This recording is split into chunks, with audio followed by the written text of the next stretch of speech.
भी की करे पैरवी उम्मत, तूफान से निकल जाएगा फिर इसका सफीना, तूफान से निकल जाएगा फिर इसका सफीना। आशिक हो बिरादर शहंशाह दो आलम, आशिक हो बिरादर शहंशाह दो आलम, मिश्को से ज्यादा मुबारक जिसका पसीना, मिश्को से ज्यादा मुबारक जिसका पसीना। कर दिल में तरफ हो मेरे आका का जियारत, कर दिल में तरफ हो मेरे आका का जियारत। एक आन में आए नबी दिखला दे मदीना, एक आन में आए नबी दिखला दे मदीना। ঐতিহাসিক চরমনার অগ্রহায়ণের মাহফিলের সারা দেশ থেকে আগত আল্লাহ পাকের আশিকিন, জাকিরিন, শাকিরিন, মুহিব্বিন,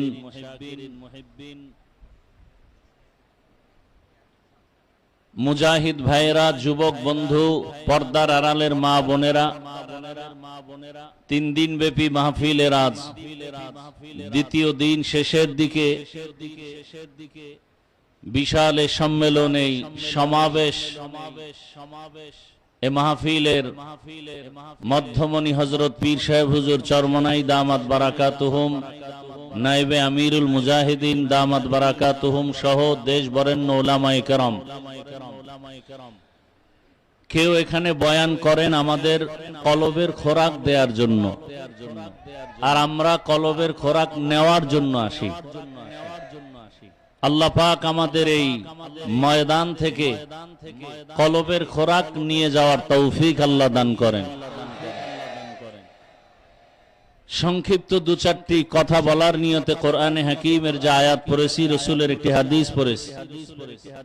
আল্লাহ পাক বলেন, ওয়া আম্মা মান খাফা মাকামা রাব্বিহি ওয়া নাহান নাফসা আনিল হাওয়া ফাইন্নাল জান্নাতা হিয়াল মাওয়া। আল্লাহর আদালতে দাঁড়াইয়া হিসাব দেওয়ার ভয়ে দুনিয়াতেই যারা নিজেদেরকে গুনাহ থেকে ফিরায় রাখবে, বাঁচায় রাখবে, আল্লাহ তাদেরকে বিনা হিসাবে জান্নাত দান করবেন।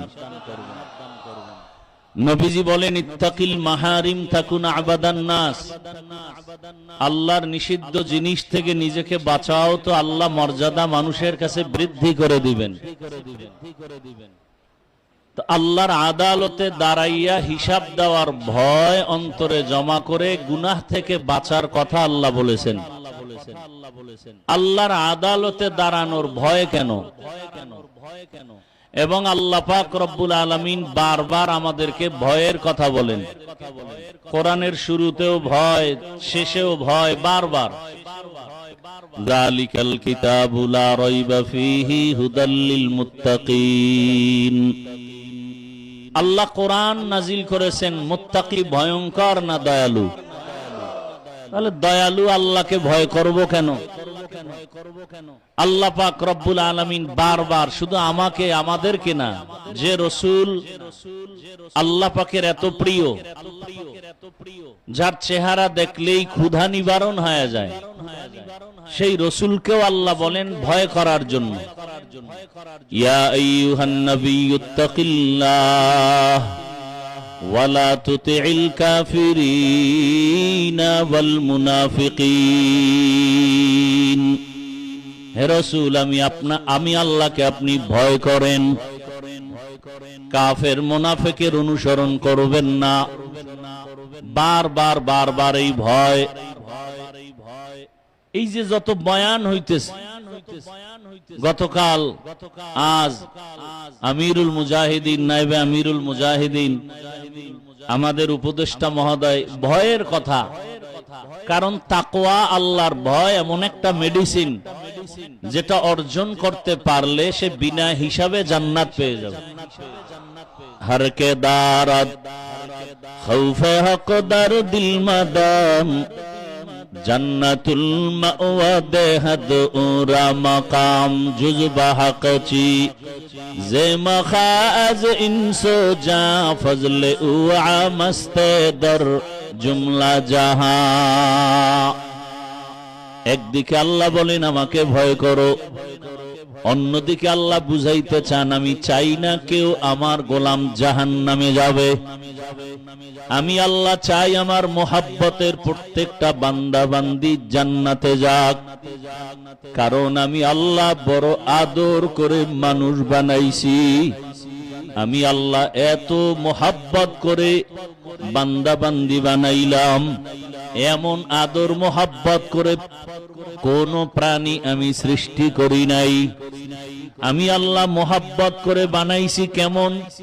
আল্লাহ বলেন ওয়া খুলিকাল ইনসানু যায়ীফা, আমি মানুষ বানাইছি বড় দুর্বল করে। দুর্বল মানুষটা কেমন? একটা মশার কাছেও দুর্বল, একটা পিপিলিকার কাছেও দুর্বল, মেধার বেলায় দুর্বল, খানার বেলায় দুর্বল। যদিও দুর্বল করে বানাইলাম, তবে সব মখলুকতের মধ্যে মর্যাদা সবার উপরে দিয়েছি। মানুষ যদিও দুর্বল, মর্যাদা দুর্বল না। এ কারণে আল্লাহ পাক দুনিয়ার সব মখলুকতের মাঝে মানুষের সম্মান বাড়ায় দিলেন। দুর্বল মানুষটাকে মর্যাদা দেওয়ার কারণে শক্তিশালী বাঘ মানুষকে সম্মান করে, শক্তিশালী গরু দুর্বল মানুষের সম্মান করে, কারণ আল্লাহ মানুষকে বড় আদর করে বানাইছেন। উজানির জমিনে ঘুমন্ত কারি ইব্রাহিম রহমাতুল্লাহ আলাই, যার রুহানি ফায়জ ও বারাকাতের এই ময়দান, উজানির কারি ইব্রাহিম রহমাতুল্লাহ আলাই তিনিও রুহানিয়তের ফায়জ ও বারাকাত নেওয়ার জন্য রশিদ আহমদ গঙ্গুহি রহমাতুল্লাহ আলাইহির দরবারে গিয়েছেন। ওই উজানির জমিনের ঘটনা সবাই জানেন যে জঙ্গল সাফ করতে গিয়ে দেখে একটা বাঘ তার বাচ্চাকে দুগ্ধ পান করায়। উজানির কারি সাহেব হুজুর বললেন, বাঘ বনি আদম শ্রেষ্ঠ জাতি এখানে বসবাস করার জন্য আসছে, তুমি তোমার গন্তব্যে চলে যাও। বলতে দেরি বাঘ তার বাচ্চা নিয়ে জঙ্গল পাহাড়ে যাইতে দেরি করে নাই। খাকো বাদো আবওয়া আতিশ বান্দান বামানে তু মুর্দা বাহক জিন্দা আন।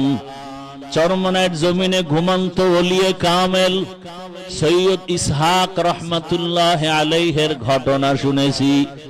বয়ান করতেছেন, বয়ান যখন চলতেছে ময়দানের ভেতরে যেমন কিয়ামতের মাঠ শুরু হয়ে গেল। গলা কাটা মুরগির মতো মানুষ কান্না করে। একজনে বলে বয়ান বুঝি না। আল্লাহর ওলি বলে, মানুষ এত নিমক হারাম কেন হইলি? আরে কোরআনের কথা গরু শুনে, আল্লাহর কথা গরু শুনে মানুষ কেন শুনবা না?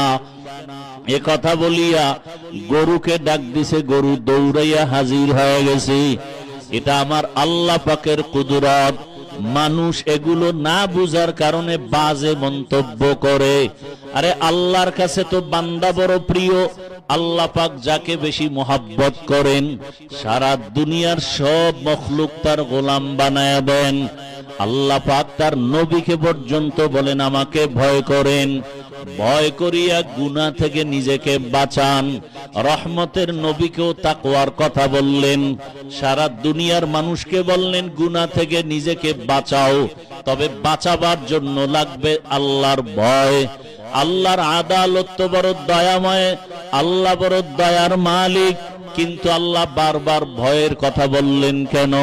বলে আল্লাহর আদালতটা হবে বড় ভয়ঙ্কর। আম্মা জান আয়েশা রাদিয়াল্লাহু আনহার কথা আমি প্রায় সময় বলি। একদিন তাকায় দেখে রহমতের নবী ঘরের হুজরার মধ্যে বসে কান্না করেন। আম্মা জান আয়েশা রাদিয়াল্লাহু আনহা বলেন, ইয়া রাসূলুল্লাহ আপনি কান্না করেন কেন? রহমতের নবী বলেন, হ্যাঁ আয়েশা, আমার জীবনে দুইটা কথা মনে পড়লে বেশি কান্না করি। একটা হলো আমার দুঃখের জীবনের সময়, আমার আপন বলতে কেউ ছিল না। আর একটা সময়ের কথা মনে পড়ে হাসরের মাঠ, যেদিন আল্লাহর আদালত কায়েম হয়ে যাবে, এ জমিনটা পুরা হবে হাসরের মাঠ, আর মক্কার পার্শ্বে আরাফার ময়দান হবে আল্লাহর আদালত। আল্লাহর নবী বলেন ওই দিন সমস্ত মানুষগুলো উলঙ্গ দাঁড়াবে। আম্মাজান আয়েশা বলেন, মানুষ কি লজ্জা পাবে না? নারীদের দিকে তাকাবে, লজ্জা হবে না? আল্লাহর নবী বলেন,